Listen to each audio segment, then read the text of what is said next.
Hi everyone, this is my special lecture series of Linux programming under my channel Adept to Teach.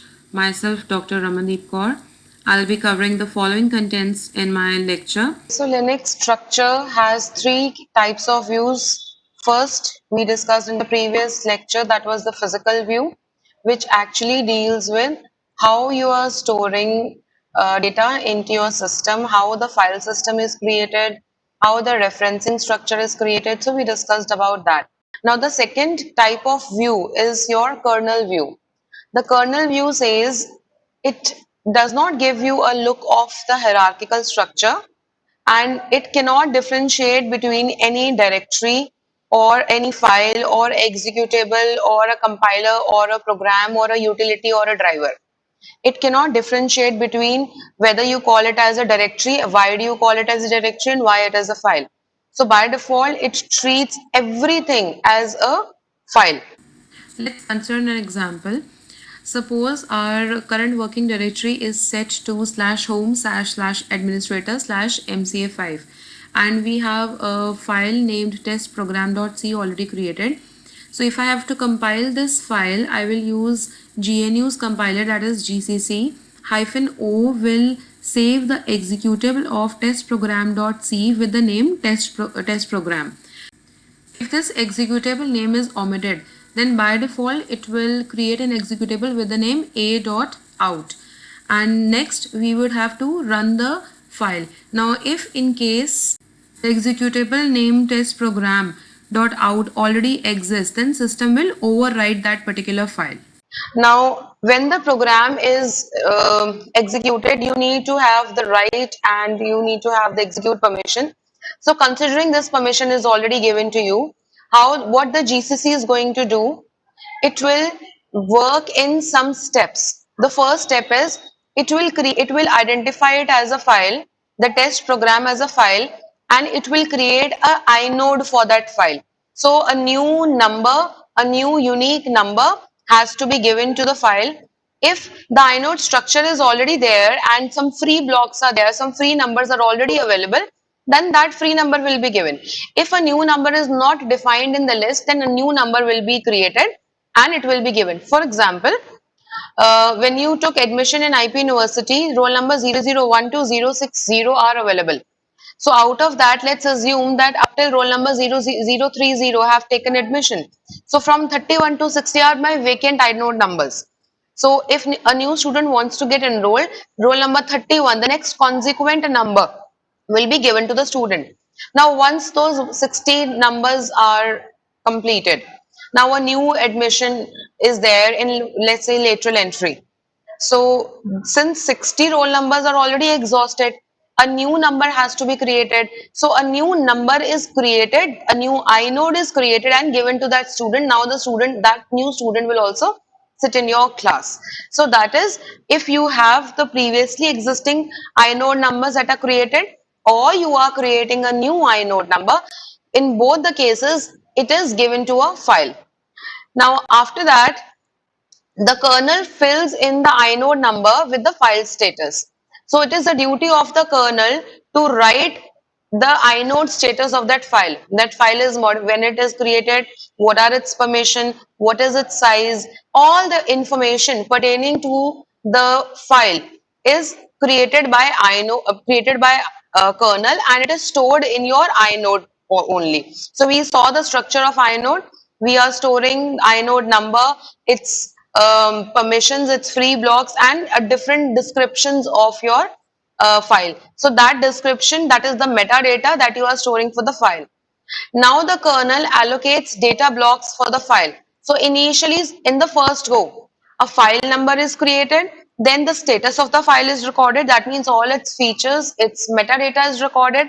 After that, whatever number of data spaces it requires, whatever direct data links or indirect data links that are to be given so the data can be stored, that are decided by kernel.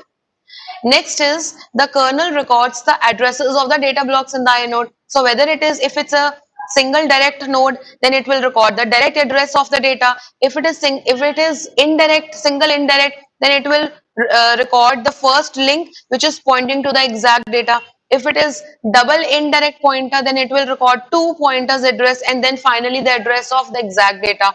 So now it will start recording the addresses of whether it is whether it is direct pointer or single indirect pointer or double or triple. The kernel creates a directory entry in the MCF5 directory with the inode number and file name test program.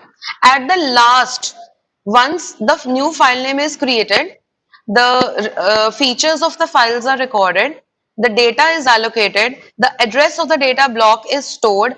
After that, it will identify, okay, there was a directory MCA5. Under that MCA5 folder, this file was to be created. So now link this file to the directory. So it will go to the place where the MCF file directory was stored with the name of a file, because system understands MCF file also a file, MCF5 directory. So an inode number for MCF5 was also allocated. Now it will store the pointer to the new file that you have created, that is your test program. So when you see it as a user view, then the system will identify it as MCF5 as the folder and test program as the file. Kernel will only link the number of files. So kernel has linked MCF5 and it has a directory entry pointer where it will store which number of files are joined with this directory, number of links. If it is a directory, number of links means how many subdirectories it is holding or how many number of files it is holding. So it will update that link with respect to MCF5 and test program. Now the entire entry is created.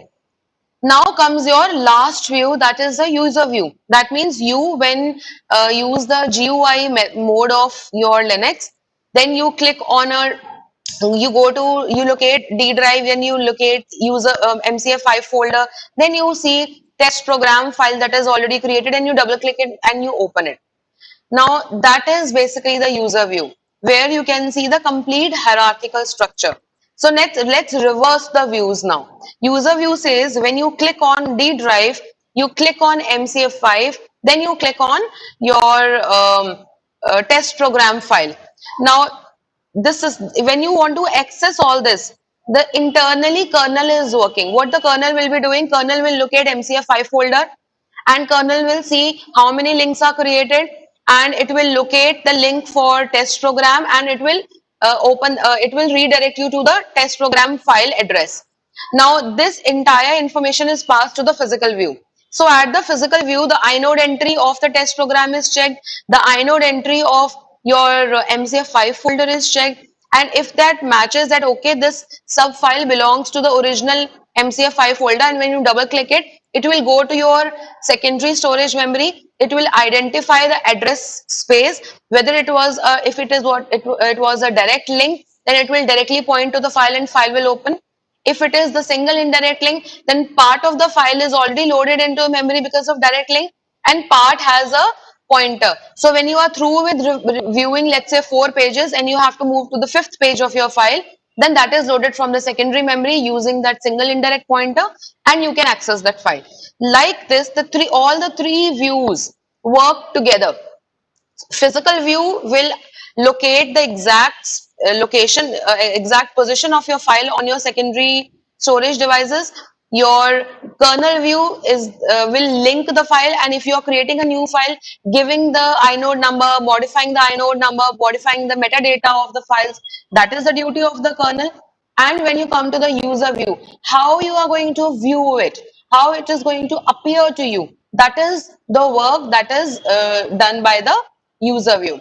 So it says, the user view says it is the top level abstraction, the top level, highest level of abstraction, which is only supporting how do you create, delete, modify the files and organize the files into directory.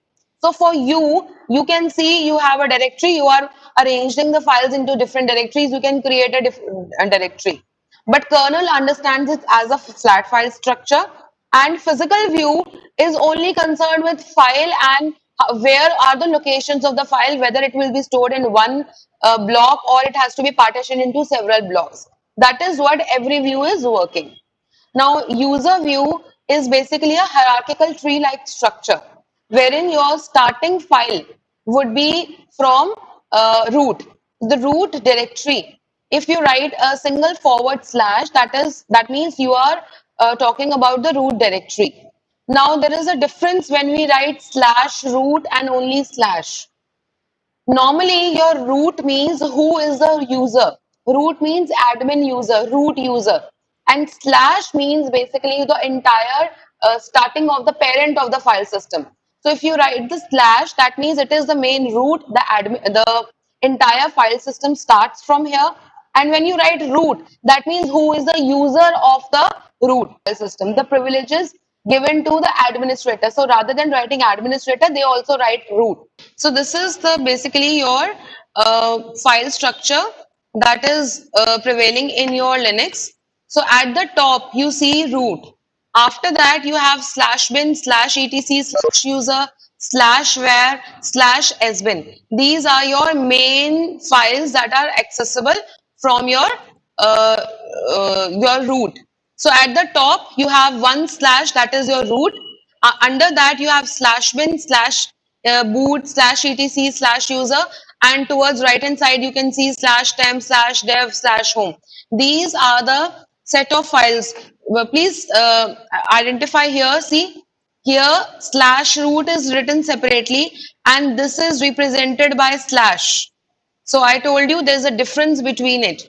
Simply slash means the parent of the file structure, and this slash root is basically your admin user or the root user with all the system privileges.